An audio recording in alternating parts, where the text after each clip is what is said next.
Israel और Hamas के बीच rocket हमले जारी। तबाही का ऐसा मंजर। इजरायल का कहना है कि वो ऐसी जगहों को निशाना बना रहा है जहां हमास के उग्रवादी छिपे हैं। इस तरह उसके हमले ताबड़तोड़ जारी हैं। इससे पहले जुलाई अगस्त 2014 के युद्ध में इजरायल ने 6000 हवाई हमले किए थे, जिससे भारी तबाही मची थी। इजरायल और फिलिस्तीन के बीच संघर्ष पुराना है, लेकिन पिछले हफ्ते में फिलिस्तीनी संगठन हमास और यरूशलेम के बीच हिंसा ने पूरी दुनिया को चिंता में डाल दिया है। दोनों ओर से रॉकेट हमले जारी हैं और भारी तबाही का मंजर है। इजरायल के हमले में गाजा की एक बहुमंजिला इमारत जमींदोज हो गई है, तो इसके जवाब में हमास के और ज्यादा रॉकेट गिराने की आशंका खड़ी हो गई है। दोनों में से किसी के भी पीछे हटने की संभावना तो दूर है, बल्कि दोनों ने ही ईंट का जवाब पत्थर से देने का ऐलान कर दिया है। ऐसे में यहाँ बड़े युद्ध का डर पैदा हो गया है। पहले भी दोनों के बीच हालात युद्ध की ओर ले जा चुके हैं और एक बार फिर वही नज़ारे दिख रहे हैं। इस बीच बेगुनाह लोग दोनों ओर अपनी जान की खैर मना रहे हैं। गाजा से आते रॉकेटों और इजरायल के हवाई हमलों ने बुधवार को 2014 के उस संघर्ष की याद दिला दी जो 50 दिनों तक चला था। इमारतों को निशाना बनाना उन तौर तरीकों में शामिल है जो 2014 के युद्ध के दौरान भी आजमाए गए थे। प्रधानमंत्री बेंजामिन नेतन्याहू ने कहा कि अरब नागरिकों द्वारा व्यापक प्रदर्शनों को रोकने के लिए इजरायल जरूरत पड़ने पर अधिक ताकत का इस्तेमाल करेगा।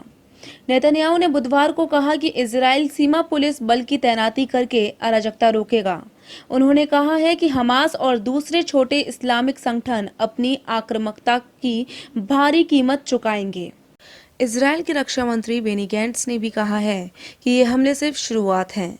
वहीं विदेश मंत्रालय के प्रवक्ता का कहना है कि हमला इजरायल पर हो रहा है और हमास सुनियोजित तरीके से नागरिकों को निशाना बना रहा है और इजरायल उनकी रक्षा करने के लिए कदम जरूर उठाएगा। दूसरी ओर हमास का कहना है कि अगर इजरायल इसे आगे बढ़ाना चाहता है तो वो तैयार हैं। हफ्ते भर से जारी हिंसा कम होती नजर नहीं दिख रही है और रॉकेटों से हमले जारी हैं। फिलिस्तीन और संयुक्त राष्ट्र के आकलन के मुताबिक तब 2250 फिलिस्तीनी, जिनमें 1500 आम नागरिक शामिल थे, वो मारे गए थे। 11,000 से ज़्यादा घायल हो गए थे। कम से कम 18,000 फिलिस्तीनियों के घर उजड़ गए थे और 73 मेडिकल फैसिलिटी तबाह हो गई थीं। इस बार भी जमींदोज होती ऊंची ऊंची इमारतों को देखकर हर किसी के जहन में 2014 का मंजर आ रहा है। इजरायल और हमास के बीच की हिंसा पर पूरी दुनिया की नज़र है और चिंता भी है।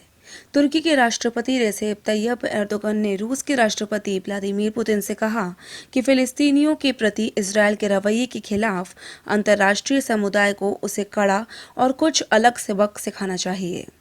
एर्दोगन के इस बयान से विवाद के बड़े रूप होने की अटकलें तेज हो गई हैं। दूसरी ओर संयुक्त राष्ट्र के मध्य पूर्व के दूत ने हालात के बड़े युद्ध में तब्दील होने की चेतावनी दी है। उन्होंने संबंधित नेताओं से तनाव बढ़ने की जिम्मेदारी लेने को कहा है और जो आग लगी है उसे रोकने की अपील की है।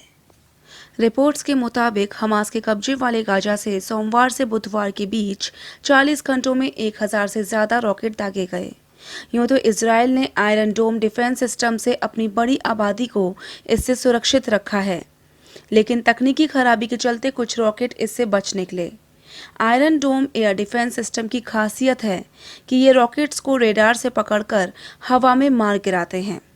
सिर्फ उनका मलबा ज़मीन पर गिरता है। एक्सपर्ट्स के मुताबिक इजरायल के आयरन डोम का सक्सेस रेट 80 से 90% बताया गया है। अगर आपने चैनल को सब्सक्राइब नहीं किया हो तो अभी सब्सक्राइब करें और बेल आइकन को ज़रूर दबाएं ताकि आने वाली हर खबर आप तक पहुंच सके। लाइक करें व शेयर करें और कमेंट ज़रूर करें।